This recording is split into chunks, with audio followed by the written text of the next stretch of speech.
Students, आज का हमारा टॉपिक है expressing concentration of the solution. Chemistry में हम अलग अलग केमिकल रिएक्शन स्टडी करते हैं और उन केमिकल रिएक्शंस के लिए हम अलग अलग सॉल्यूशंस यूज़ करते हैं। ठीक है, सॉल्यूशन टर्म तो आपने पहले भी सुन रखी है, आपको पता होगा सॉल्यूशन हम किसे बोलते हैं। एक होमोजीनियस मिक्सचर है जिसके अंदर सॉल्यूट और सॉल्वेंट प्रेजेंट होते हैं। ठीक है, किसी भी सॉल्यूशन में सॉल्यूट प्रेजेंट होगा और सॉल्वेंट प्रेजेंट होगा। अब इसमें सॉल्यूट एक भी हो सकता है, एक से ज़्यादा भी हो सकते हैं। ठीक है ना, तो नंबर ऑफ सॉल्यूट वेरी कर सकता है इसमें। अगर किसी सॉल्यूशन में दो ही कंपोनेंट है, मींस एक सॉल्यूट है और एक सॉल्वेंट है, एक सॉल्यूट एक सॉल्वेंट, तो उसको हम बोल देते हैं बाइनरी सॉल्यूशन। तो बाइनरी सॉल्यूशन क्या होता है? जिसमें सिर्फ एक सॉल्यूट है और एक सॉल्वेंट है। फॉर एग्जांपल, हमने वाटर में सॉल्ट डिज़ोल्व किया तो सॉल्ट सॉल्यूट है और वाटर क्या है? सॉल्वेंट है। दो ही कंपोनेंट है तो हम उसको क्या बोल देंगे? Binary solution. ठीक है, अब जो भी हम सॉल्यूशंस प्रिपेयर करते हैं उनकी अलग अलग कंसंट्रेशंस होती हैं, उनकी कंसंट्रेशन अलग अलग होती है। दैट मीन्स जैसे हम मान लीजिए वाटर है हमारे पास, ठीक है, वाटर में हम सॉल्ट ऐड करके सॉल्यूशन बना रहे हैं। अब सॉल्ट की क्वांटिटी हम चेंज कर सकते हैं, हम उसमें 1 स्पून सॉल्ट ऐड करेंगे या फिर हम उसमें 2, 3, 4, ठीक है ना। तो हम सॉल्ट की क्वांटिटी चेंज करते रह सकते हैं, कम ज़्यादा कैसे भी कर सकते हैं। तो कंसंट्रेशन मीन्स कितना सॉल्यूट उसमें ऐड किया है हमने, that is concentration of the solution. Solute जितना ज़्यादा होता जाएगा हम बोल देंगे सॉल्यूशन कंसंट्रेटेड हो रहा है। सॉल्यूट अगर कम है तो हम जनरली उनको डाइल्यूट सॉल्यूशंस बोल देते हैं।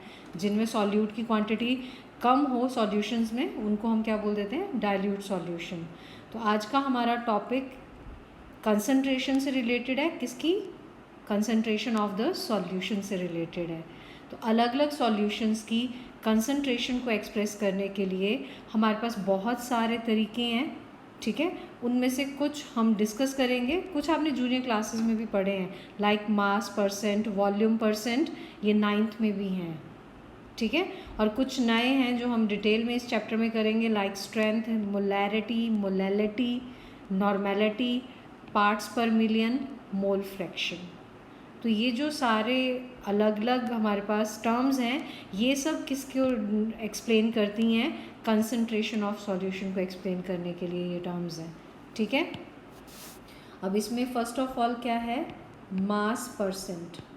तो मास परसेंट तो आप जूनियर क्लास में भी कर चुके हैं, तो हम डायरेक्ट इसका फॉर्मूला लिख सकते हैं कि किसी सॉल्यूशन में अगर हमें मास परसेंट निकालना है तो उसके लिए हम बोल देंगे मास ऑफ अ कंपोनेंट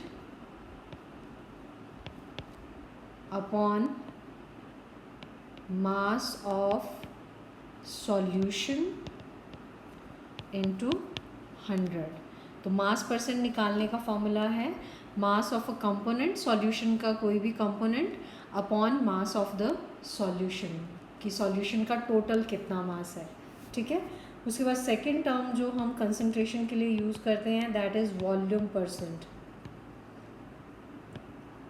हम इनको डिफाइन नहीं कर रहे हैं, जस्ट इनकी फॉर्मूला कर रहे हैं। वॉल्यूम परसेंट निकालने के लिए जिस भी सॉल्यूशन के कंपोनेंट का आपको वॉल्यूम परसेंट निकालना है, उस कंपोनेंट का volume of a component upon volume of solution. पूरे वॉल्यूम का कितना, पूरे सॉल्यूशन का कितना वॉल्यूम है इनटू 100। ठीक है, तो ये जो दोनों फॉर्मूला है मास परसेंट और वॉल्यूम परसेंट, ये 9th में भी आप कर चुके हैं, थोड़ा आइडिया होना चाहिए। नेक्स्ट हमारे पास है थर्ड जो आपके पास क्वांटिटी है कंसंट्रेशन ऑफ सॉल्यूशन के लिए, दैट इज़ स्ट्रेंथ। ठीक है, स्ट्रेंथ ऑफ अ सॉल्यूशन। तो स्ट्रेंथ को हम पहले डिफाइन कर लेते हैं। It is defined as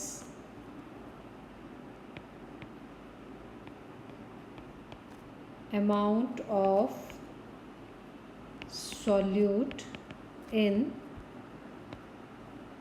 grams present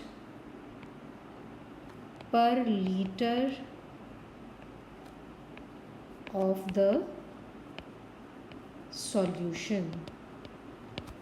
बिल्कुल सिंपल है। स्ट्रेंथ कैसे निकालेंगे हम किसी सॉल्यूशन की? जो भी आपको सॉल्यूट दिया है, मास ऑफ सॉल्यूट किस में होना चाहिए? ये ग्राम्स में होना चाहिए, upon volume of solution. It should be in litres. ठीक है, तो स्ट्रेंथ के यूनिट क्या बन जाएगा?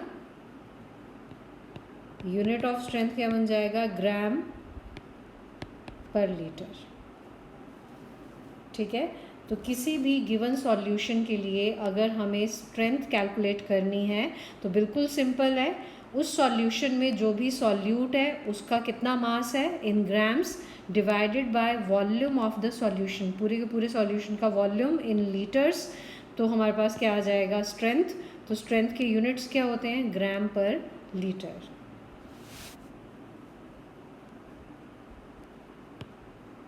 नेक्स्ट जो टर्म है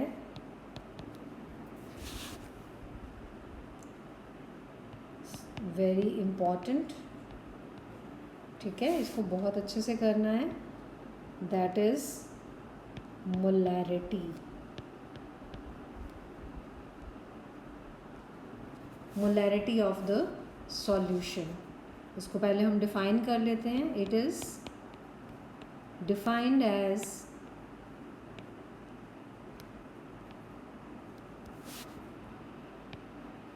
the number of moles of solute dissolved per liter of the solution। Molarity next हमारी टर्म है। इसका सिंबल होता है कैपिटल M। ठीक है, तो मोलैरिटी को हम कैसे डिफाइन करते हैं? काफ़ी इंपॉर्टेंट है, बहुत अच्छे से लर्न करना है आप लोगों ने इसे। It is defined as number of moles of solute. आपको जो भी सॉल्यूट दे रखा है क्वेश्चन में, तो उसके आपने क्या कैलकुलेट करने हैं? Number of moles of solute divided by volume of the solution.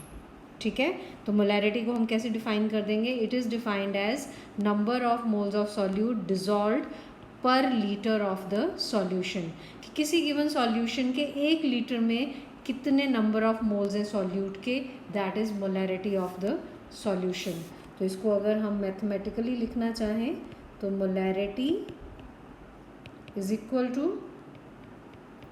Number of moles of solute upon volume of solution। किस में होना चाहिए? लीटर्स में होना चाहिए। ठीक है, अच्छा, अगर इसके मोलैरिटी के यूनिट्स हमने देखने हो तो यूनिट्स क्या आ जाएंगे? नंबर ऑफ मोल्स के लिए क्या यूनिट आ जाएगा? अगर इसके हमने क्या देखना है? यूनिट्स।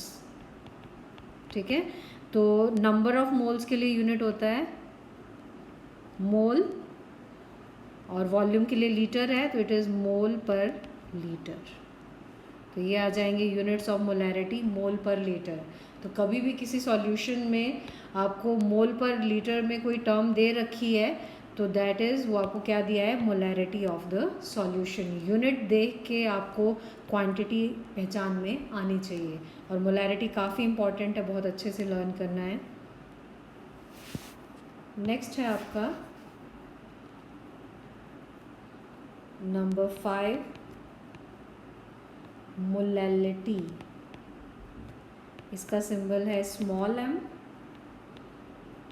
और इसको हम डिफाइन करते हैं, इट इज़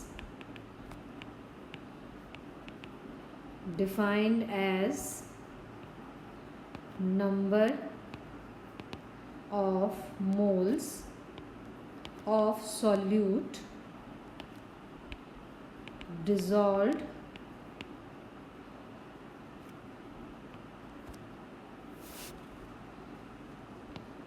per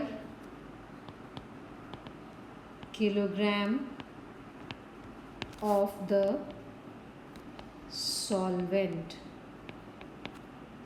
पर किलोग्राम ऑफ द सॉल्वेंट। तो मोलैलिटी का सिंबल होता है स्मॉल m, और इसको हम कैसे डिफाइन करते हैं, number of moles of solute dissolve पर केजी ऑफ द सॉल्वेंट, कि सॉल्वेंट के 1 kg में कितने मोल्स किसी सॉल्यूट के प्रेजेंट हैं, दैट इज़ मोलैलिटी। ठीक है, इसके लिए अगर हमने एक्सप्रेशन लिखना है, molality equal to number of moles of solute upon mass of solvent, किस में होना चाहिए, इन kg।